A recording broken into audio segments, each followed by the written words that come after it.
Most men don't get broken by life. They get broken by their own reactions. If you want to stay unbreakable, you need this. How to master yourself before the world breaks you.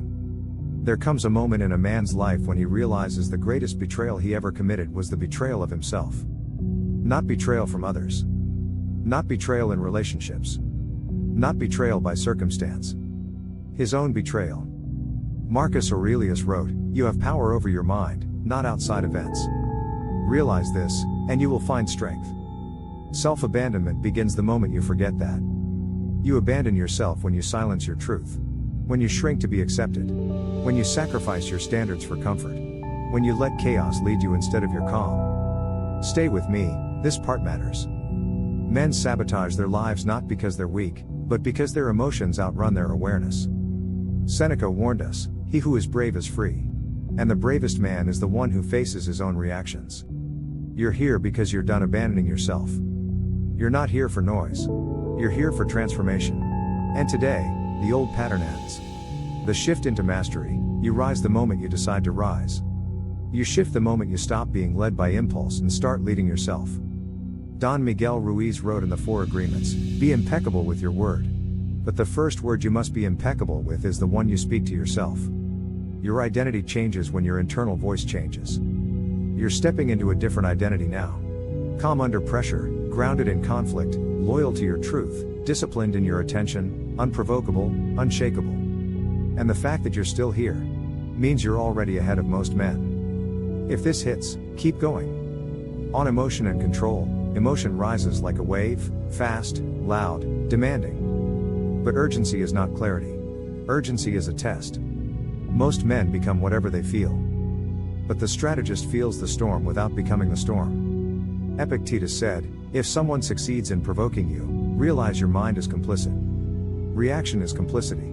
Restraint is freedom. Stan Tatkin, in Your Brain on Love, writes, "The most important thing in a relationship is the management of each other's nervous systems. That management begins with your own." Stay with me. Strategy isn't emotionless. It's disciplined emotion. It's the ability to pause while others panic. To think while others react. To breathe while others unravel. To see 5 moves ahead, while others are blinded by the one in front of them. You don't rise by shouting louder. You rise by seeing deeper.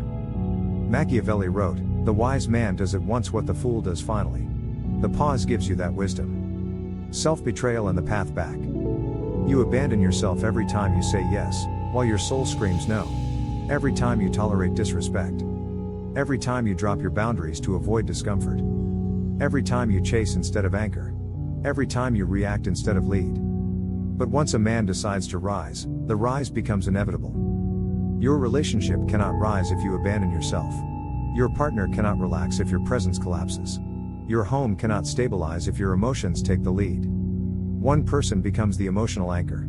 The other orbits that anchor. If you're not the anchor, you're the reactor. Stay with me, this part matters. Detachment without distance. Walk away from chaos without explanation. Not because you're cold, but because you're clear. Don Miguel Ruiz, in the Fifth Agreement, reminds us, "Be skeptical, but learn to listen." The truth doesn't need you to believe it, it simply is. Detachment is not indifference. It is wanting without worshipping. It is desire without desperation. It is love without losing yourself. Most people cling to relationships, to identities, to expectations they never controlled. They call it loyalty. But it's fear. Carl Jung wrote, "What you deny controls you. What you accept transforms you." Detachment is acceptance. Acceptance is transformation. If you're still watching, you're already ahead of most men, because you're willing to face yourself. Silence, stillness, and psychological gravity.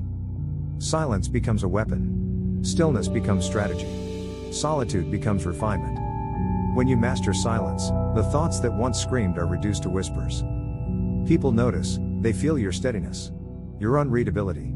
Your unshakable presence. Your emotional mastery. You are becoming a stable, masculine man. Machiavelli said, "Never attempt to win by force what can be won by deception." Today, deception is replaced by discipline. The quiet man is the unpredictable man. Control is not loud. It's subtle. It's measured. It's intentional. It's the man who speaks last because he listened most. The man who doesn't reveal everything. He doesn't seek validation. The man who enters a room without needing to prove a thing. Epictetus told us, no man is free who is not master of himself. This is that mastery. On failure, patterns, and evolution. Mastery takes time. You will slip. You will fall. You will return to old habits. But every time you catch yourself, you grow. Every time you reflect, you realign. Every time you return to your center, you return faster. Seneca wrote, difficulties strengthen the mind as labor does the body. Every correction is a strength. Every pause is progress. Every moment of awareness sharpens your edge. When you control your attention, you control your mind. When you control your mind, you control your behavior. When you control your behavior, you control your life. What triggers you most? Where do you lose your center? Who could you become if your reactions were calm, disciplined, precise? Stay with me. The strategist and adaptation. Most men wait for collapse before they change. But the strategist anticipates. He reads patterns. He watches behavior. He adjusts before pressure demands it. Seneca warned again, fate leads the willing and drags the reluctant. Resistance breaks men. Adaptation sharpens them. Adaptation requires brutal honesty. You cannot grow if you're pretending the old way works. You cannot evolve if your ego clings to who you used to be. Ruiz said in The Voice of Knowledge, you create yourself, moment by moment. This is the moment.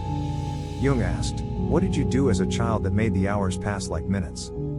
That question is a doorway back to your unconditioned self, the version of you before fear took root. Transformation is not betrayal. It is return. The more you adapt, the less attached you become to being right. You choose accuracy over comfort. Evolution over ego. What worked before may not work now. And that realization opens the door to who you're becoming. The final ascent. You are no longer trapped in one way of thinking. One way of reacting. One way of being. You have options now. You have range. You have presence. You can enter any environment and adjust. Not to blend in, not to perform, but to remain completely yourself. Before we end, reflect. What triggers you? Where do you break your own boundaries? What version of you must die so the next one can rise? You are allowed to change how you react. You are allowed to evolve. You are allowed to become a man whose presence is stronger than his impulses. You don't have to be the man you were yesterday. You can choose intention over chaos, starting now. And if you're still here, you're not watching a video. You're rising into mastery. Master yourself before the world tests you. Lead yourself first. The moment you master your reactions, you master your reality. And the world stops having power over you. Strength isn't loud. Strength is the man who stays calm when everyone else collapses. That's real dominance. Your presence sets the emotional tone for your entire life. Control your state, and you control your path. If this resonated, it's because the stronger version of you is waking up. Don't stop now, go to the next video and finish the transformation.